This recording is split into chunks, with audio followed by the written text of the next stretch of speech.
they drew first blood. Nothing is ever over. So yeah, wonder what we could be discussing today. Wonder. Just one of the greatest action heroes of all time, especially in the 80s. Sylvester Stallone, John Rambo. Yeah, that's right. So yeah, American Bad End. Makes you want to say the ugly word, but I won't.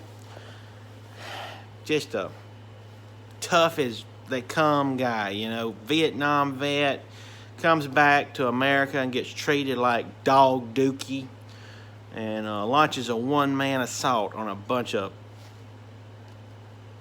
dirt bags, for lack of a better word, who treat him bad. He just wanted a cup of coffee and something to eat, man. That's all. Over there fighting the Viet Cong, and you gonna let him come home and not give him nothing to eat? For shame. That sheriff is a dirtbag, if you ask me, but oh well.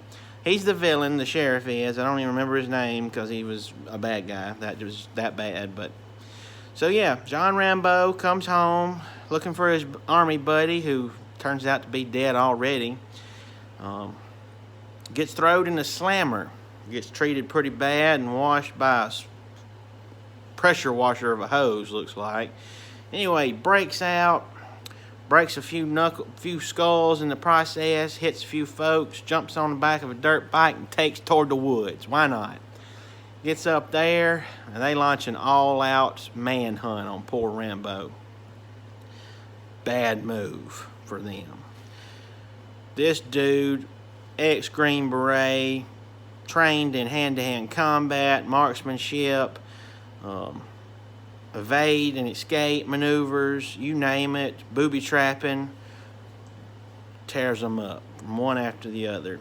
Actually, if you're a CSI Miami fan, be on the lookout for a little red-headed young guy named David Caruso. He's one of the deputies. Played Horatio Kane in CSI Miami, so a little side note there.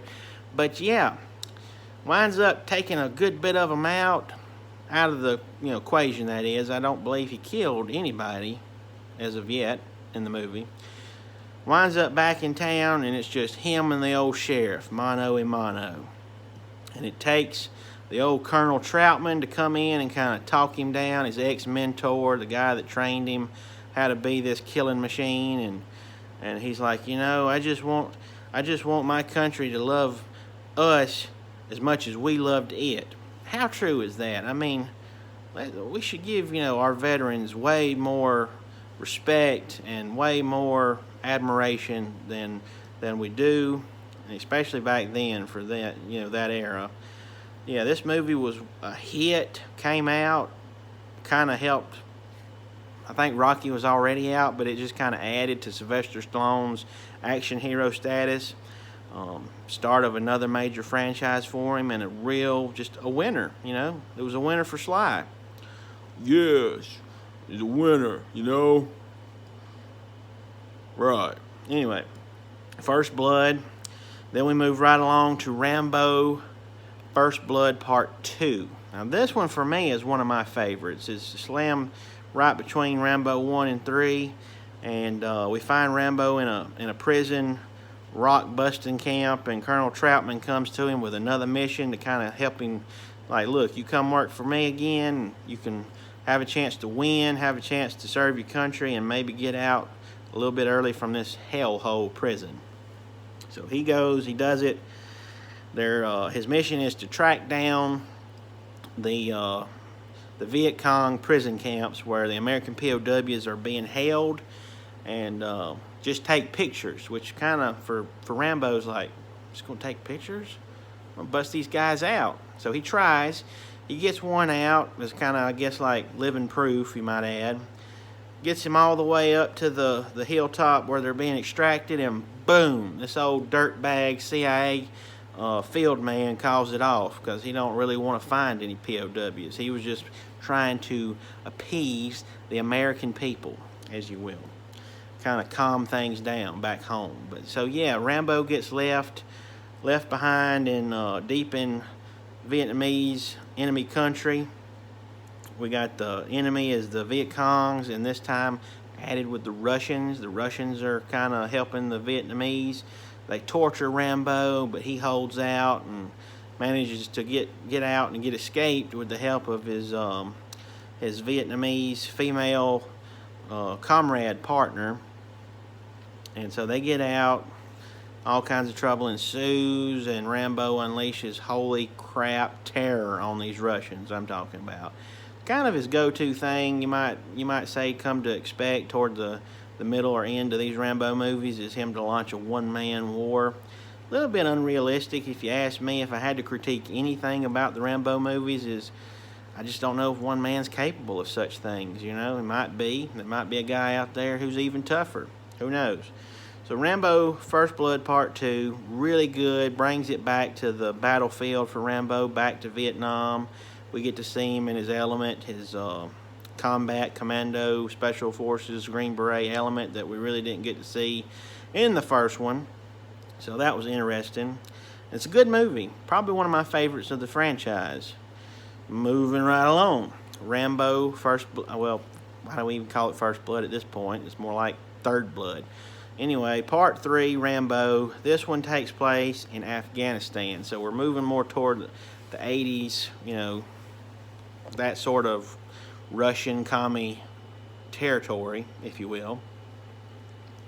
And, yeah, Rambo in Afghanistan on a horse. Sold. Why not? It's a selling point right there. You can see Rambo tear up Russians again, and this time in the desert, horseback. Really good movie. Kind of brings in Colonel Troutman. He gets in on the action this time, which I thought was a pretty cool move. Very interesting aspect is to bring in the mentor and kind of see what he's made of. So they team up toward the end. Great action. Rambo has to patch himself up per usual, and he get to see how tough the dude really is. Cauterizes a wound and all that. So really good. Great action scenes. It holds up in my opinion today. Some people may not agree, but I liked it. Anyway, moving right along. 2008, we get Rambo. Just plain out Rambo. There's no blood even word to be mentioned in the title. Even though this one, in my opinion, is probably the bloodiest and goriest of the franchise. Again, no blood in the title. Just Rambo.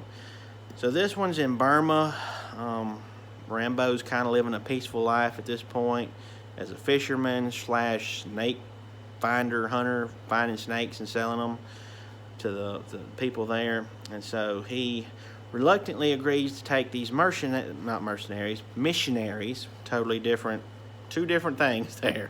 Anyway, he takes these missionaries in, much to his dismay, to kind of go and do the good work there. They wind up and get captured. He feels the blame. So he winds up and agrees to take a group of mercenaries, I got it right this time, to go find the missionaries. So, group of tough, hardened ex-soldiers who think they're the crap, and really see Rambo as this old man who can't really do nothing. They call him the boatman. Stay with the boatman. So, but Rambo winds up and shows them, hey, I know a little something about fighting. I know a little something about combat. You should have listened and let me come, because the mercenaries wind up and get caught too, which I thought was kind of ironic, but anyway. So Rambo's left to do this pretty much by himself, except with a pretty cool little British sniper dude that winds up helping him. Really gory movie, really intense themes that are disturbing on several levels, so it's not for the faint of heart. This one is not. You know, the 80s ones, we thought they were rough. We thought they were graphic. It's nothing compared to this one.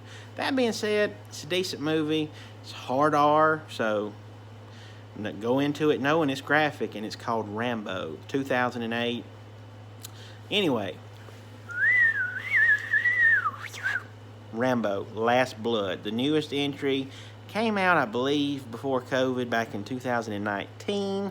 And this one is also graphic, also gory, but it's different because it takes place on American soil. That's right. I think it's in New Mexico or Texas or somewhere right there on the border.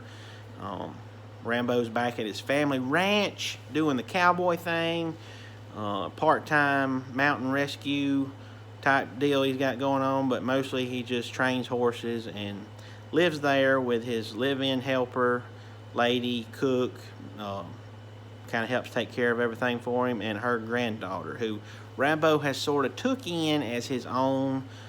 He's raised her from a young child, so he feels responsible, feels like a father figure to her. We know where it's going, we see it coming. She gets hurt, she gets killed rather, not just hurt, by these load of drug cartel Mexican bad guy banditos, cartel members. And so we know what's coming now. Rambo's about to launch again, one-man terror. It feels like a beat horse, but it's still good. If you're a Rambo fan, you don't care if he does the same thing every time. It's just good action. So he's got these tunnels back on his ranch, which is really cool.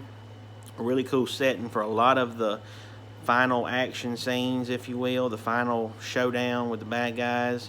He's got all these tunnels that he's built as kind of his cathartic PTSD therapy that he's done. He's dug them out. Anyway, he retrofits them with all kinds of cool booby traps he's learned from his days of fighting. All his arsenal of guns, he takes them out one by one, and let me just say, he gets the bad guy, and the bad guy gets what's coming to him in spectacular Rambo knife fashion. And I'll leave it right there at that. So yeah, this one has kind of a Western feel, which I'm a fan of Westerns. I dig it. I liked it. A lot of people didn't. A lot of people, I think, at this point was just burnt out on old John Rambo, but I stuck it out. I'm a fan. I grew up watching Rambo movies. We've all wrapped the bandana stuff around our head and went outside and put mud on our face and pretend to be Rambo. I mean, that's just childhood for anybody that grew up in the 80s or 90s, you know. So yeah, I was nostalgic with this last one. Went in and seen it. I think it was my first one actually to see in theaters, believe it or not. But yeah, Rambo Last Blood. It's on Amazon Prime, and its director's cut is on Prime as well.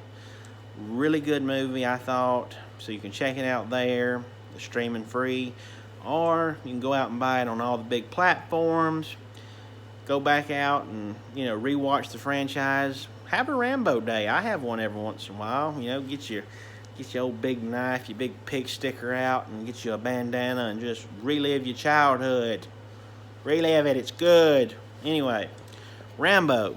What can we say ending about Rambo? He is one of the baddest, toughest guys around. Somebody you'd want on your side in a fight, even in his 70s. Sly, you know, it's been his signature character. He's had many. He's had Rocky. He's had Rambo. He's had the Expendable films, which I feel like was kind of he had inspiration from Rambo. But anyway, neither here nor there. So yeah, I enjoy Rambo movies. May not be for everybody, but for me, it's a good one. You know, you gotta enjoy Sly kicking butt. So check it out, you know. Go check it.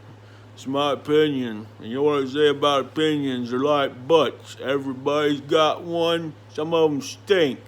If you like this video and you like the other videos, I've kind of forgot to be adding this to it. You know, hit us up with a subscribe. We'll try to do some more. Yeah, give us a subscribe and a like. You know, that way we know we're doing something good, and I'll try to give you some more videos. Out.